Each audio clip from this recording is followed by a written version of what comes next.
Ooh,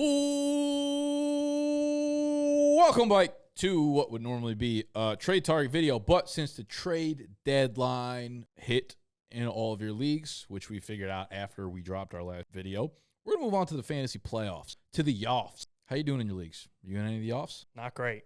What about leagues that we're not in together? The only league I'm in with That's you is... kind of what I am. The league we are in together is much worse than not great.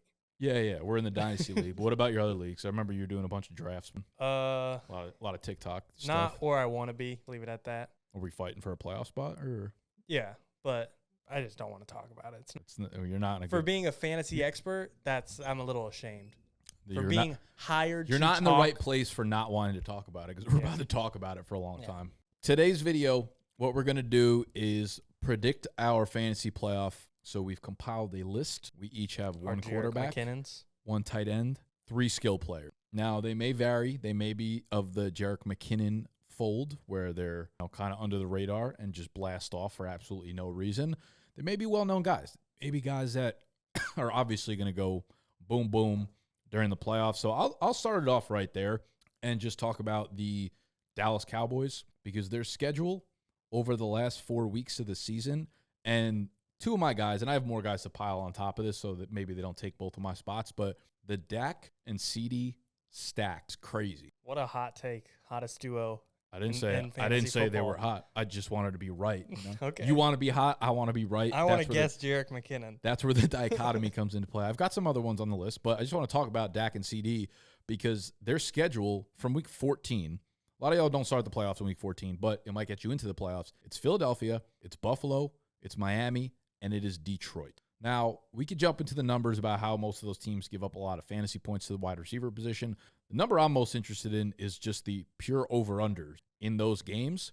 This upcoming week, Dallas versus Philly, 52.5-point over-under. Jesus. The highest number on the slate. They already have on FanDuel the number up for the following week. Dallas versus Buffalo, 49-point over-under. It's the highest on the slate. They don't have Miami's and Detroit's up there, but you can guarantee Miami's probably going to break the Philly one. Miami and Dallas are going to be probably in the 53 to 54 range. Dallas versus Detroit, who does not have a good pass defense but has a great passing offense, they're probably going to be in the 50s too. So I think Dallas over the next 4 games will have the highest slated over-under matchup on every single slate for the remainder of the month. Dak is playing MVP type ball. Ceedee Lamb is the wide receiver 2 right now. Good. He's basically been like A.J. Brown over the last month and a half. A.J. slipped.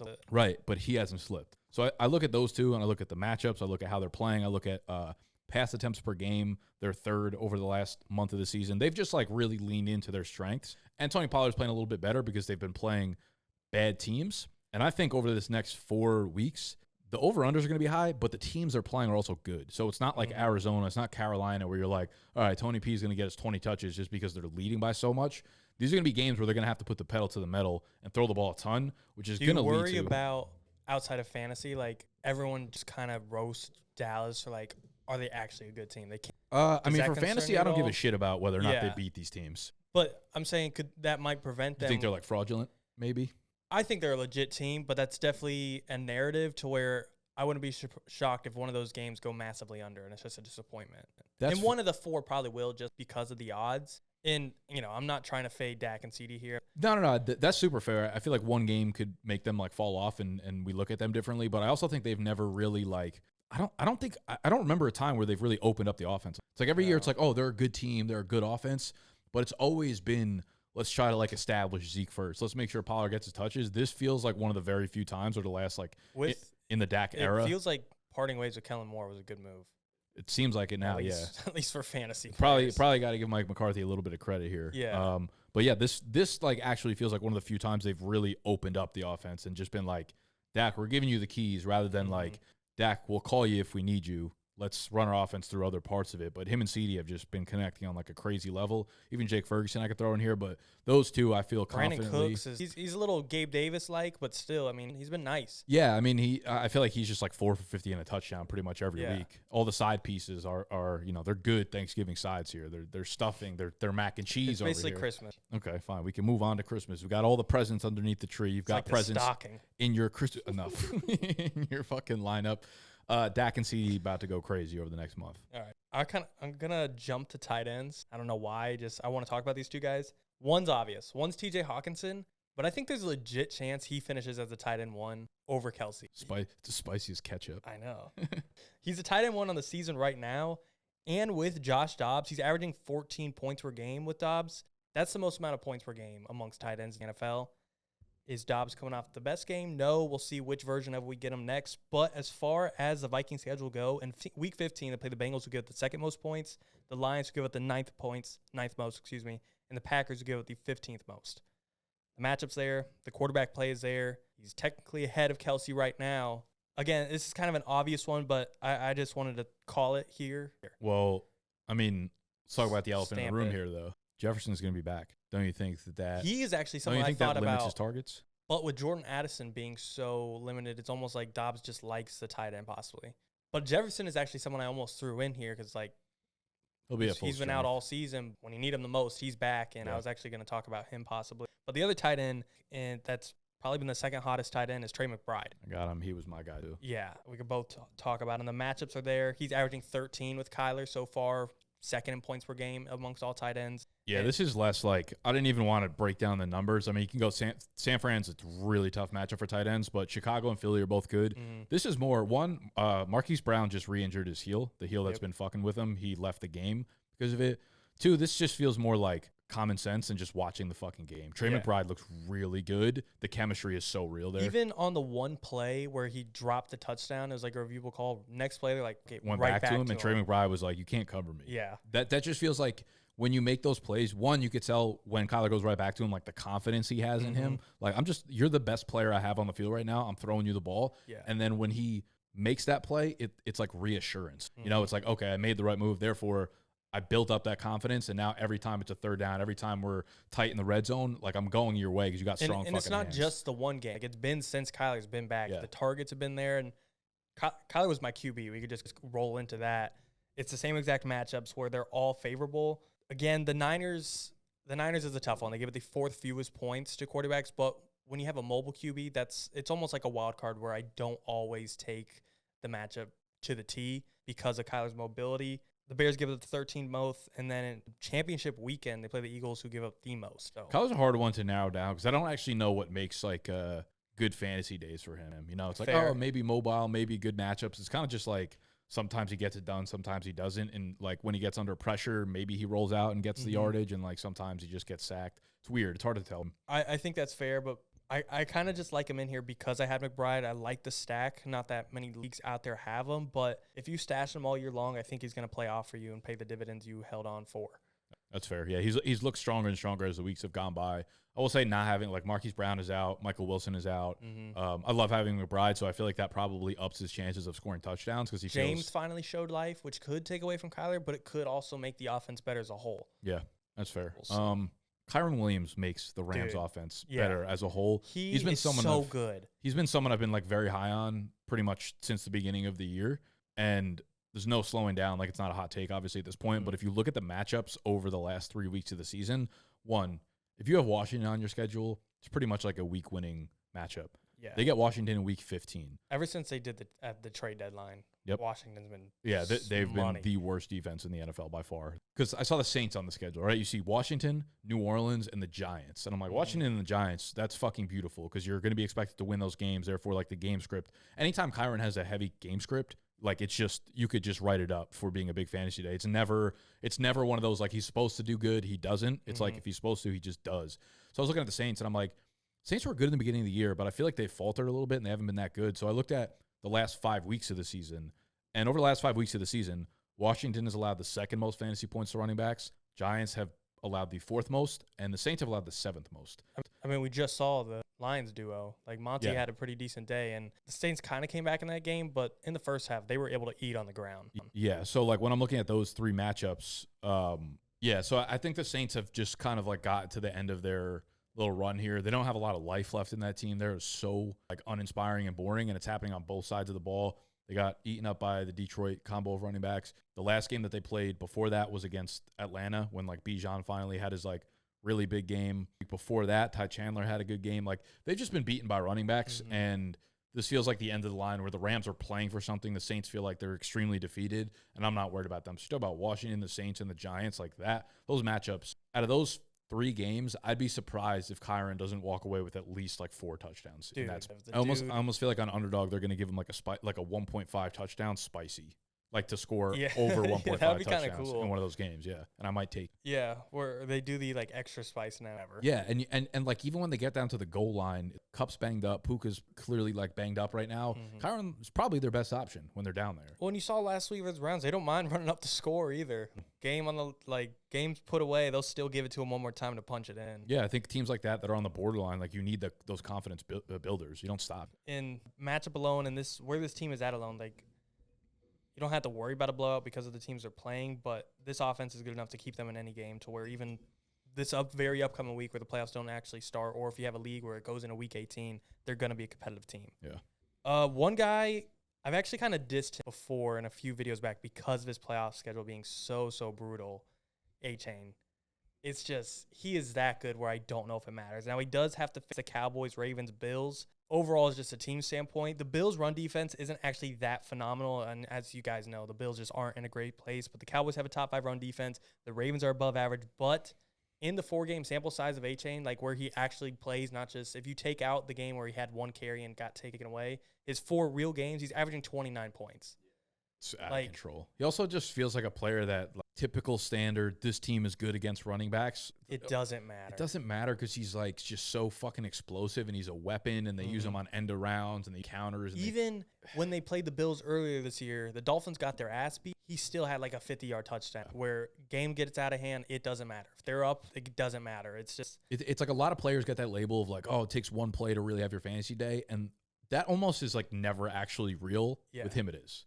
Exactly. Give him 10 touches, like one of those is going to be a big fucking play. Yeah, I was very fearful. It's because the injury kind of held me back. The schedule held me back. But now it's like you just bet on one of the best guys on the field. And one of the best guys on the field this Sunday, going back to Thursday night, played against Dak in Dallas. DK Metcalf finally had his blow-up game. We got like the same guys. I mean, that's because it's fucking real. These guys got the schedule. They need to be flaunted out here. DK, over the next 3 weeks, starting in week 14, San Fran. They've allowed the 4th most points to wide receivers. Philadelphia, the 6th most points to wide receivers. Tennessee, the 10th most. They get Pittsburgh in week 17, which is not an easy matchup. But I also think there's something to be said. Like, so I think DK, and this is such a conspiracy theory here, but I was looking at his like game logs towards the end of the year. He always has huge games towards the end of the year, whether it's playoff games, week 17, 18, like crazy big games. But I think San Fran, Philly, Tennessee, those are all games where their offense is going to have to throw the ball a lot, at least the first 2.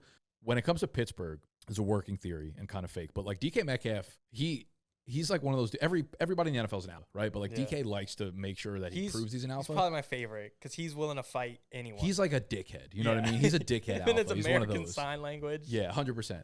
What I think is going to happen is like, so Joey Porter Jr. right now, I don't know if you knew this, I think he's the number 1 graded cornerback per PFF on the season, which is crazy. And I think DK is going to see that as an opportunity to be like, you're a rookie. Like, don't get too high on yourself. Yeah. So this is projecting so far into the future, but I could already see this happening. This is me making an argument for why the 4th matchup is actually a good matchup as well when it's not. But the first 3 matchups are really good. I think DK he's hot. I think Lockett's a little banged up. I think all of those matchups too are those rankings actually 4th, 6th, and 10th to San Fran, Philly, and 10th, Tennessee are fantasy points allowed to outside wide receivers. A lot of times you see slot wide receiver fantasy points buoy up the rankings, where Pittsburgh allows the 4th most points to slot wide receivers, 29th to outside. A lot of that is because of Joey Porter Jr. and probably Minka in the back. And he'll be back, or he is back. But by then he'll be back. But I think those first 3 matchups are really great for outside wide receivers where DK will eat, and then he'll eat Joey Porter in week 18. 17. Him playing in the dickhead thing where he can get emotional. Like Thanksgiving against Tavarius Ward, he didn't do shit. Yeah. So that's just kind of the type of player you have to bet on. I wouldn't mind just betting on all the Seattle's wide receivers just because of the situation they'll be in. Lockett will probably have one big game. Exactly. I feel like if there's one guy who's going to like win you your fantasy league, I feel like DK can do that. And I'm only really talking about JSN if like you're in a deeper league. Yeah. I'm not definitely saying he's a must start. What's been his biggest game this year? Has he had like his best game has been like 6 for 60? I was going to say he probably doesn't have a 20. Not even PPR. Probably not even full PPR. Like Lockett definitely does. DK obviously does now. I don't really know the timeline, so I'm kind of spitballing right now. Do you know the timeline on K9, Kenneth Walker? I don't know concretely, but from what I've listened to, He should be back this week, next week at the latest. I don't know, will that kind of push Seattle to go back to their old ways? Because on Thursday night, they had to get in the shootout no matter what. But they're playing San Fran and Philly. They're going to have to again. No, I'm scared Pete Carroll will kind of take it out of DK's hand and try and establish the run again because it's maybe. I mean, we've seen them go toe-to-toe now with, like, remember Detroit in the beginning of the year, Dallas now. Like, I'm not going to say they're built for these games, but they kind of are. Like, use your first-round pick on JSN to be your third wide receiver. Like, that's the offense you got to run. They got to pull off one of these games, too, if they still want to be in the playoffs. 100%. That's why they got to be either San Fran or Philly. I'm so in on DK now, even though he's been disappointing all year, but just this one game. Dude, I'm going to be honest, he really hasn't. He hasn't had blow-up games yet, but he hasn't been that bad. Fair. But, like, this blow-up game was good to see because he hasn't had one in a while. In PPR, he hasn't been that bad. Yeah. Like, I know he's been getting, like, probably 10 because he's gotten, like, 50 yards about each game, but half PPR, if you spent, like, a top 3 round pick. One guy that I kind of want to bet on just because I want to bet on the team, I think they need him, is Rashee Rice. Okay. Back-to-back games, 10 targets, 9 targets. Back-to-back games, 8 receptions in those 2. I don't have, like, the perfect matchup for you. I don't have the perfect sense for you. Am I just kind of assuming, Jerick McKinnon last year, there's got to be another Chiefs guy? I think it's just they need another option. They need someone to step up. And back-to-back weeks, he's also had over 65% of the snap shares, which is the most for him all season. He's finally getting that uptick. He's still not the dominant wide receiver 1, but I think they're going to try and give him that role. Do you think we are witnessing a little bit of a decline from Travis Kelce? For sure. That's why it wasn't worth a first-round pick this year. That's why you called it. Yeah. I think what I heard today that there's some rumblings that this could be Kelce's final year. Conspiracy theory behind it was it's for sure Jason Kelce's final year. So they were saying Kelce brothers retire together, therefore they're inducted to the Hall of Fame speech together, give each other's speech, get each other in together. And I was like, at least not when like Mahomes is there. Like, why not just squeeze out another like 2 years? Yeah. See, they bring in one more real good weapon so you don't have to be like the guy anymore. I do think next year there's zero way the Chiefs don't make a move. They're done with this shit. There is a really strong one. The wide receiver free agency class, very good. Like T. Higgins might be a Chief. T. Higgins, Michael Pittman is also a free agent. But it's a very strong free agency class relative to the last few years. There's also like a projected 6 to 8 wide receivers that could go in the first round this year, which is crazy. But for now, that's Rashee Rice. But for now, it's Rashee. But for now, correct. It's whatever second round rookie, Rashee Rice. I like it. They do play the Pats, Raiders, Bengals, blow up potential possibly. I mean, Raiders, Bengals is good matchups. They're favorable. They're just not cupcake matchups is the way at it. I also wanted to throw Pacheco. He wasn't like necessarily on my list. He's been playing fucking amazing. They're leaning on the run way more than the pass at this point. The Raiders and the Bengals game scripts are going to be so good for Pacheco. And just using like your eyes again. Well, he's getting like 20 touches again. 20 touches a game. He's scoring almost every fucking game at this point. It was weird. I think it was like 2 weeks ago I was making the rankings. Like, damn, he's kind of slipped to be that top 15 back. Now he's back in like RB22. Now he's like RB9 on the year. Since he's completely Pacheco, he's getting so many touches. He's just like very clearly a very big part of this offense. They're like realizing like we can't just go to Kelce every play. We need to establish it elsewhere. And he's someone that I again can see over those last like 3 weeks where they play the Patriots, the Bengals, and the Raiders. I could see him walking away with 3 touchdowns in 3 games. And he was also able to kind of run the ball. This kind of started against Philly. I will say it also would depend on McKinnon. Like, he's been out, so Pacheco's been getting a lot more targets. If he's back, they trust McKinnon clearly in the playoffs. He'll be another weapon for him. But Pacheco will still get 18 to 20 He still does carries. enough. Speaking of doing enough on the ground, I don't know which Pittsburgh running back to really rely on. I like Jaylen Warren, obviously. I just tweeted something out right before we filmed this that Jaylen Warren's gone over 100 yards from scrimmage 3 of his last 5 games. Najee Harris has gone over 100 yards from scrimmage in 3 of his last 21 games. There's a very big discrepancy there. They just seem like they want to use Najee Harris in a bigger capacity, but their playoff schedule is Indy, Cincinnati, and the Seahawks. That is a really good schedule. Over the last 5 weeks, Indy has given up the 6th most fantasy points, Cincinnati overall, and 2. So one of them is going to eat, and I'd like to just think that in the playoffs, the most explosive players are usually the ones that like come away and win you championships, realistically, because Najee's getting so much work and he's playing okay, and I should be using him. Kenny's absence, I don't think it's like a huge downgrade because I don't think he's that great. It definitely hurts a little bit. It definitely hurts a little bit. I don't know. That's why I feel like Warren's more of a playmaker, where like if Najee's on the field, you can kind of like zone in on him. Like, you're like, it's Mitch Trubisky and then Najee. They're probably giving him the carries. Mm-hmm. So that's why, like, when Warren's on the field, I feel he's more of a playmaker, and I love those matchups. He's just so efficient. Like, literally outside of the Bengals game. Yeah, he averages, like, fucking 6.4 yards per carry. I think he leads. He legit reminds me of, like, Eckler back when he was playing behind Melvin Gordon. He's 6 yards a carry. He leads the league in yards per touch every year because he catches a lot of balls. Like, when does he get his chance? Sneaky. This one, so hard for me to throw in there, but the matchups are there. Courtland Sutton, dude. I wanted to, but I don't actually believe he's like a league winner by any stretch. But it's he a great always scores. He does, but he never really like puts up, I feel like, more than like 14 He's literally points. The Gus Edwards of wide. Okay, that's fair. Even with the scores, he doesn't put up 20-point games. It's always like 60 and a touchdown, which is great. And then you're like, oh yeah, but he's great for your lineup as like a flex play. Versus the Lions, Pats, Chargers, like Chargers in the championship week. Yeah, it's pretty good. That could be a 2-touchdown game. That's got disappointment written all over it. But I wanted to throw them out there. The Packers as well, just any of them. Any of them, they feel pretty juicy. I feel like Watson definitely. I mean, he's going to be out, though. I mean, he's re-injuring it. I got to imagine it's multi-weeks, and he always takes like fucking weeks to get back. Cut. No Packers. Yeah. All right, fine. I would agree with that because they're heating up so much if Watson didn't get hurt. But then it's like, I don't know if I trust like Reed and Dobbs. They might force some fucking end arounds of Reed. We'll see. One of us had to have said it. Bijan. You were gonna say. I'll say what you were gonna say. Sure. I can't trust Arthur Smith. Their matchup, like Drake London, should be all over this list. Oh no, he should be based on our schedule.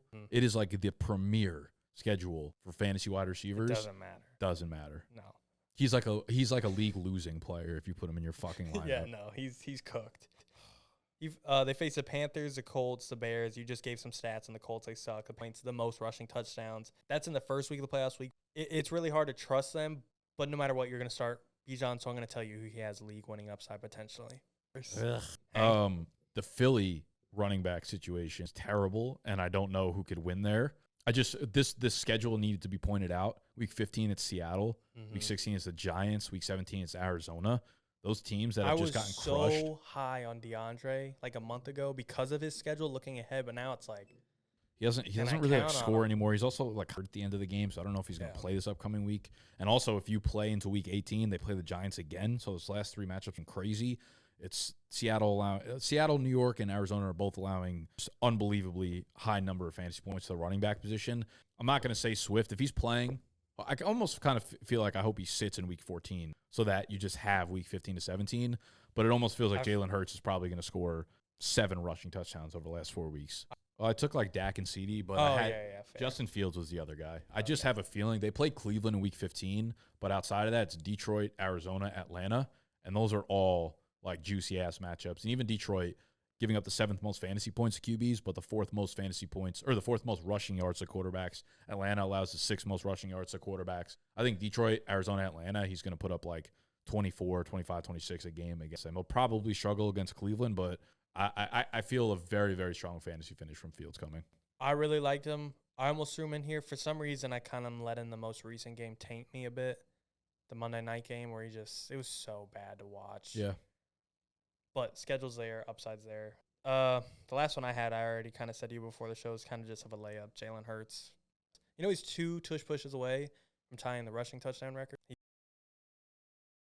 Yeah, I think so. But I'm saying from tying it. I think 31 maybe. I think someone asked that in trivia. I think it was 31, and then he had like 2 receiving on top of it. Christian Watson, week 17, first game back.